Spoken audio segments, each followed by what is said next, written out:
अंजलि अरोड़ा का एमएमएस हुआ वायरल, जिसे देखकर हर कोई है। रौतेला और ऋषभ पंत के बीच हो रही है घमासान लड़ाई। नोरा फतेही एक आइटम सॉन्ग करने के लिए कितना पैसा लेती है? आखिर पाकिस्तान के लोग भारत के बारे में क्या सोचते हैं, ये जानकर आपको भी यकीन नहीं होगा। ऋषभ पंत और उर्वशी रौतेला के बीच पिछले कुछ वक्त से विवाद चल रहा है।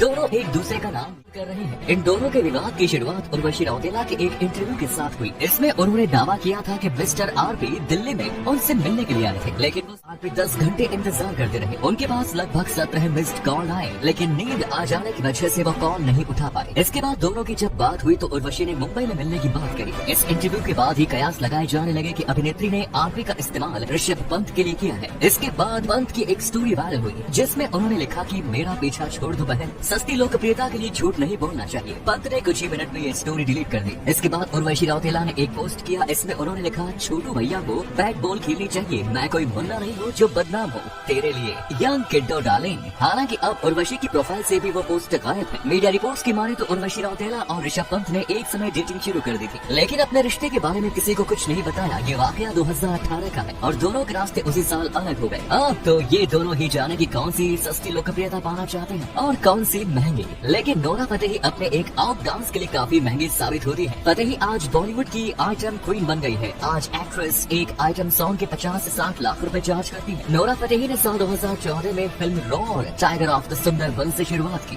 फिल्म बाहुबली के गाने में भी नजर आई थी। नोरा फतेही फिल्म और रियलिटी शो के अलावा कई म्यूजिक वीडियोस में भी नजर आ चुकी है। वो एक्ट्रेस दिशा पाटने की डांस टीचर भी है। हार्डी संधू के जरिए नोरा फतेही ने इंडस्ट्री में तगड़ी एंट्री ली थी। जब उनका गाना गर्मी हिट हुआ था, उसके बाद से नोरा ने अपनी फीस बढ़ा दी। अंजलि अरोड़ा के एमएमएस लीक मामले पर बवाल थमने का नाम ही नहीं ले रहा। ऐसा दावा किया जा रहा है कि उनका एक एमएमएस वीडियो लीक हो गया और सोशल मीडिया के अलग अलग प्लेटफॉर्म पर ये तेजी से वायरल हो रहा है, जिसमें दावा किया जा रहा है कि वीडियो में जो लड़की दिख रही है वो अंजलि अरोड़ा है। सोशल मीडिया पर लोग इस मामले को लेकर जमकर रिएक्शन दे रहे हैं। कुछ लोग जहां अंजलि को ट्रोल कर रहे हैं तो कुछ यूजर्स हैरानी भी जता रहे हैं। किसी का कहना है कि जानबूझकर अंजलि अरोड़ा को बदनाम किया जा रहा है, जबकि कुछ लोग यहाँ पर कह रहे हैं कि वीडियो में दिखने वाली लड़की अंजलि अरोड़ा ही है। हालांकि वायरल वीडियो में कितनी सच्चाई है इसकी पुष्टि अब तक नहीं की गई है और न ही अंजलि अरोड़ा ने इसे लेकर कोई बयान दिया है। लेकिन इससे पहले वो एक ऐसा खुलासा कर चुकी है जिससे हर कोई हैरान हो गया था। अंजलि ने कुछ पैसों के लिए विदेश में एक रिसेप्शनिस्ट के साथ रात भर पार्टी की। अंजलि ने इस बात का खुलासा खुद करते हुए बताया था कि वो दिसंबर में रशिया गई थी। तब तक मेरा कोई रिलेशनशिप नहीं था,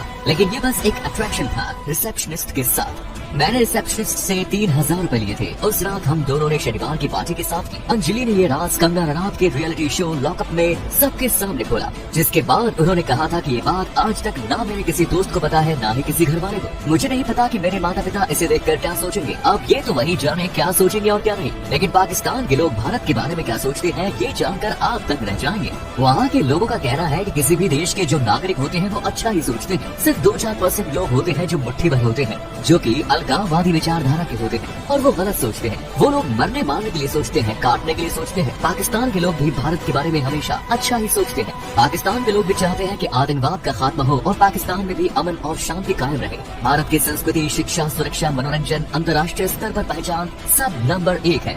इसलिए वो सोचते हैं कि उनके बच्चे भी पढ़ लिख कर आगे बढ़ सके। लेकिन वहाँ की गवर्नमेंट सिर्फ आतंकवाद वाले ही बनाते हैं, तो वो लोग गलत करते हैं, गलत सोचते हैं। इसलिए पाकिस्तान देश पीछे है और देश के नागरिकों को ये भुगतना पड़ता है। पाकिस्तान के युवाओं का कहना है कि दोनों देशों के बीच की कड़वाहट लोगों की नहीं बल्कि राजनीतिक अभिजातीय वर्ग की कमजोरी का नतीजा है। दोनों के देशों के बीच ये दूरियां आज तक नहीं भर पाई है। जब एक बार इजराइल ने अकेले 8 अरब देशों को जंग के मैदान में पानी पिला दिया था, जब इजिप्ट के राष्ट्रपति ने इजराइल को खत्म करने की ठान ली थी, तो 7 और अरब देश उसका साथ देने के लिए आ गए। इस युद्ध को टालने के लिए इजराइल और अरब देशों के बीच बात चली, लेकिन इसे टाला नहीं जा सका और युद्ध 5 जून 1967 को शुरू हुआ। इजरायली विमानों ने सुबह सुबह लड़ाई के पहले ही दिन 400 लड़ाकू विमान मार गिरा, जिसमें 300 विमान मिस्र के थे, जबकि सीरिया के 50 लड़ाकू विमान शामिल थे। इस तरह लड़ाई के पहले दिन इजराइल ने 8 अरब देशों को मिलाकर रख दिया और इस लड़ाई को 6 दिनों में ही जीत लिया। 6 दिन तक चली लड़ाई में इजराइल के सिर्फ 1000 सैनिक मारे गए, लेकिन अरब देशों को करीब 20,000 सैनिकों को खोना पड़ा। अरब देशों की हार का सबसे बड़ा कारण उनका ओवर कॉन्फिडेंस बना। सीरिया के एक जनरल ने तो यहाँ पर कह दिया कि ज्यादा से ज्यादा 4 दिनों के अंदर वो इजराइल को हरा देंगे, लेकिन नतीजा इसके बिल्कुल उल्टा हुआ। ठीक, लेकिन 14 अगस्त की रात को ऐसा क्या हुआ था जिसे आज तक भी भारत चाहकर भी नहीं भुला पाया।